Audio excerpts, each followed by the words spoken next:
बिस्मिल्लाहिर्रहमानिर्रहीम अस्सलाम वालेकुम नाजरीन। मैं जवाद यूसुफ हूं और आप सबको अपने ऑफिशियल चैनल में खुश आमदीद कहता हूं। सबसे बड़ी खबर नाजरीन, पाकिस्तान के पास दुनिया का सबसे खतरनाक और लीथल वेपन आने वाले है। एक ऐसा वेपन जो कि जंग का नक्शा बदल देगा, जो कि मुस्तकबिल में होने वाली जंगों का पासा पलट देगा।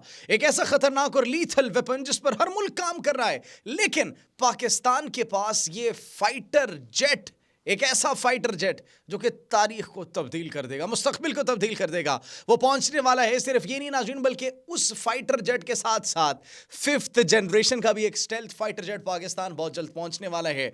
और भारत हाथ पर हाथ रखकर बैठे हुए हैं, क्योंकि भारत के लिए बुरी खबर है। एक तो वो मुल्क जो कि फिफ्थ जनरेशन का स्टेल्थ फाइटर जेट पाकिस्तान को देगा, और एक और वही मुल्क जो कि खतरनाक टेक्नोलॉजी, दुनिया की सबसे खतरनाक टेक्नोलॉजी जिसको कहा जा रहा है, जो पाकिस्तान को देगा। उसने कहा कि भारत अपनी औकात में रहे, इनको हम क्यों देंगे।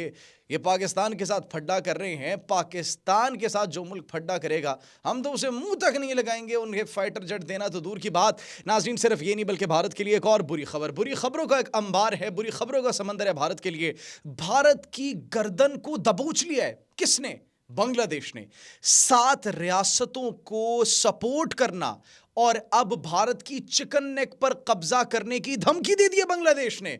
और यह मज़ाहिमत सिर्फ बांग्लादेश ने भारत में उस चिकन नेक पर करने की धमकी नहीं दी, बल्कि बांग्लादेश में भारतीय तंसीबात पर हमले शुरू हो चुके हैं। ढाका पर बड़े पैमाने पर एहतजाज हो रहे हैं। किस मकाम पर एहतजाज हो रहा है और क्या इस वक्त सूरत हाल है, लेटेस्ट सिचुएशन क्या है, उससे मुताल्लिक भी नाज़रीन कुछ डेवलपमेंट्स है, वो आपके साथ शेयर करेंगे।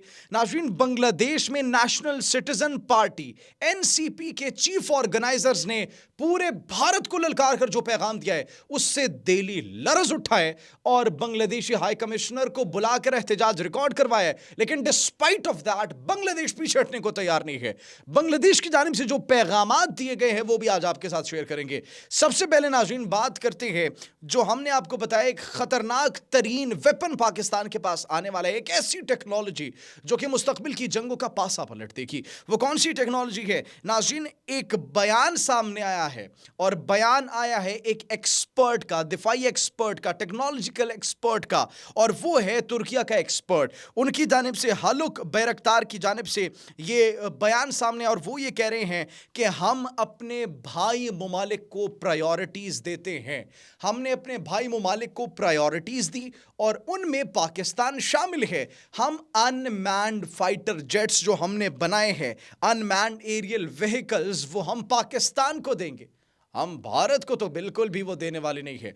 नाज़रीन, आपने अभी रिसेंटली हमारे व्लॉग्स में सुना होगा कि ज़ेलेल्मा, वो fighter jet, unmanned fighter jet जो कि ये कहा जा रहा है कि मुस्तकबिल की जंगों में गेम चेंजर साबित होगा, जिसको उड़ाने के लिए किसी पायलट की ज़रूरत ही नहीं होती। और फिर कामयाब तजर्बात किए गए, एयर टू एयर मिसाइल्स, कामयाबी से जहाज़ों को निशाना बनाया, कामयाबी से अहदाफ को निशाना बनाया, और अब उसकी प्रॉपरली मैन्युफैक्चरिंग और इंडक्शन बहुत करीब पहुंच चुकी है तुर्किया की फोर्सेस में। अब उसके मुतालिक बात की जा रही है कि हम अपने ब्रदरली कंट्रीज को, अपने भाई ममालिक को प्रायोरिटी देंगे, और पाकिस्तान को हम क्यों नहीं देंगे? पाकिस्तान को देंगे, पाकिस्तान को नहीं देंगे तो क्या हमने भारत को देने हैं? तो पाकिस्तान के लिए अच्छी खबर है। दूसरी अच्छी खबर यह है कि नाज़रीन, कान जो है, कान फाइटर जेट, फिफ्थ जनरेशन का स्टेल्थ फाइटर जेट, नाज़रीन अब उस हवाले से भी बड़ी अपडेट यह है, बड़ी तहलका खेज खबर यह है कि उसके मॉडल को, उसके एक्सटीरियर को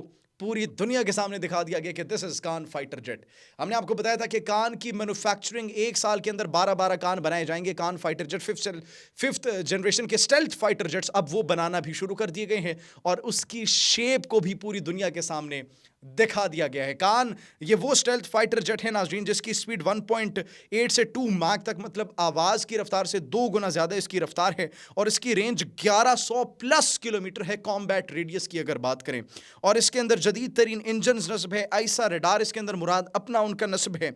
इसकी कैपेबिलिटी की अगर बात की जाए, परफॉर्मेंस की, तो 55,000 फीट सर्विस सीलिंग इसकी है। इसके अंदर नाज़रीन इंटरनल वेपन्स फिर बे है।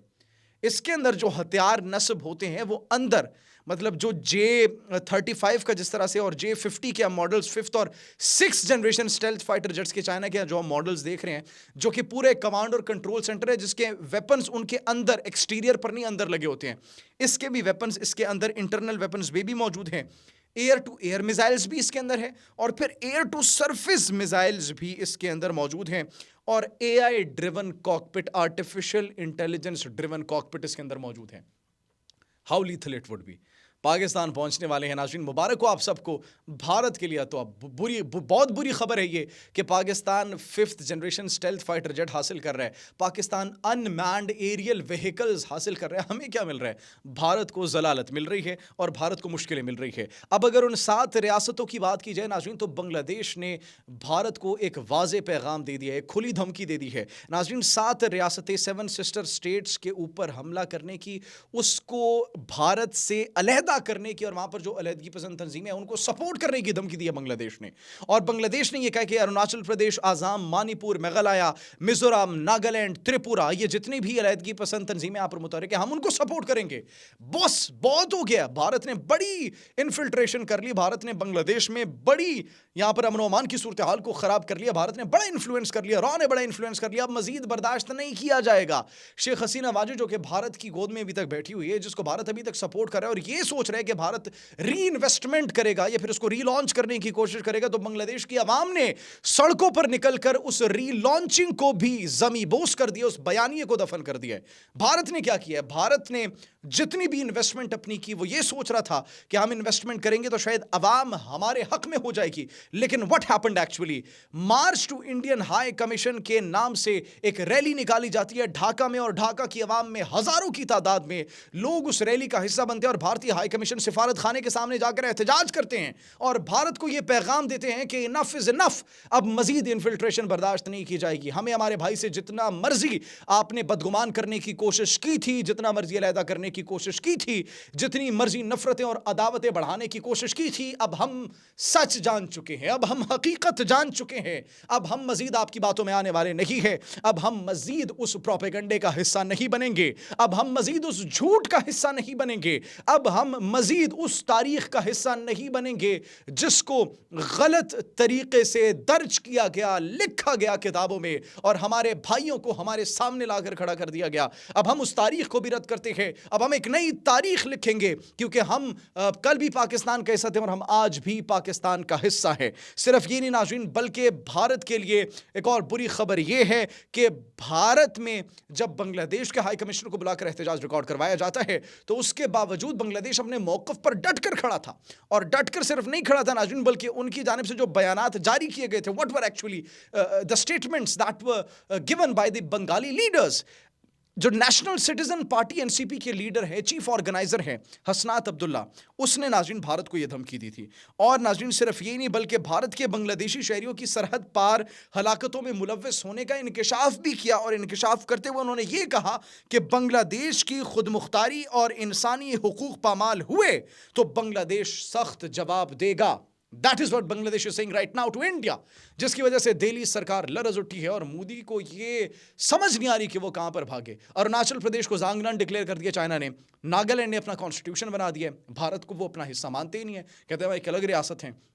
दीगर मणिपुर और बाकी जगहों पर अलहदगी पसंद तंजीमें, वहाँ पर फ्रीडम फाइटर्स एक्टिव हैं, पेट्रोलिंग यूनिट्स को खड़का देते हैं, उड़ा देते हैं, हलाक कर देते हैं और वहाँ से निकल जाते हैं और वो कुछ कर भी नहीं पाते। वहाँ पर ये सब कुछ सूरत हाल है। और अब बांग्लादेश ने धमकी दे दी कि हम चिकन नेक को आपसे अलग कर लेंगे, हम आपकी गर्दन पर पैर रख देंगे, उसको दबोच लेंगे और आप कुछ नहीं कर पाएंगे। तो नाज़रीन, भारत और मोदी सरकार इस वक्त बड़ी टेंशन में है। एक तरफ पाकिस्तान उनको सरप्राइजेस पर सरप्राइजेस दिए चले जा रहा है, तो दूसरी जानिब बांग्लादेश ने भी अब पाकिस्तान का साथ देने का और पाकिस्तान के मौक़िफ़ की तस्दीक कर दी है और भारत के मौक़िफ़ को उठाकर फेंक दिए, बाहर फेंक दिए कि अब हम मजीद इस्तेमाल नहीं होंगे, अब हमें मजीद आप इन्फ्लुएंस नहीं कर सकते, हमें आपकी तमाम तर चालों का जो है वो पता चल चुका है। इसके साथ साथ नाज़रीन मजीद उन्होंने क्या कहा, हसनात अब्दुल्ला ने, जिसकी असल आग अब भारत को लगी हुई है, उन्होंने नाज़रीन मजीद ये कहा कि भारत साम्राज्य हथकंडों, इतलाती जंग और अक़लियती कार्ड इस्तेमाल करके खित्ते में इंतशार फैला रहा है।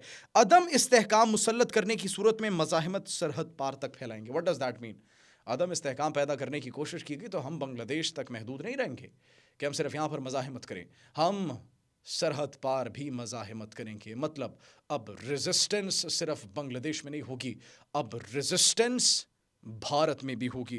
So that's a clear message for India, that's a clear message for Modi. और नाज़रीन, सिर्फ ये नहीं बल्कि भारत की हमसाया ममालिक में मुदाखलत और कातिलों की पुश्तपनाही ने खित्ते को तसादुम के दहाने पर पहुंचा दिया है। मतलब भारत का जो रोल था उसको भी उन्होंने अब एक्सप्लेन कर दिया। What the world is now thinking, उन्होंने भी एक्सप्लेन कर दिया बांग्लादेश ने कि भारत के पड़ोसियों को भारत से जो मसाइल हैं वो हक की बिना पर हैं। बांग्लादेश में जो इन्फिल्ट्रेशन करने की कोशिश की गई, नेपाल में जो सलूक किया गया, नेपाल में जो सपोर्ट किया गया, किसको सपोर्ट किया गया था नाज़रीन? श्रीलंका में तमिल टाइगर्स को सपोर्ट किया गया। क्यों सपोर्ट किया गया था? उनके क्या मकासद थे?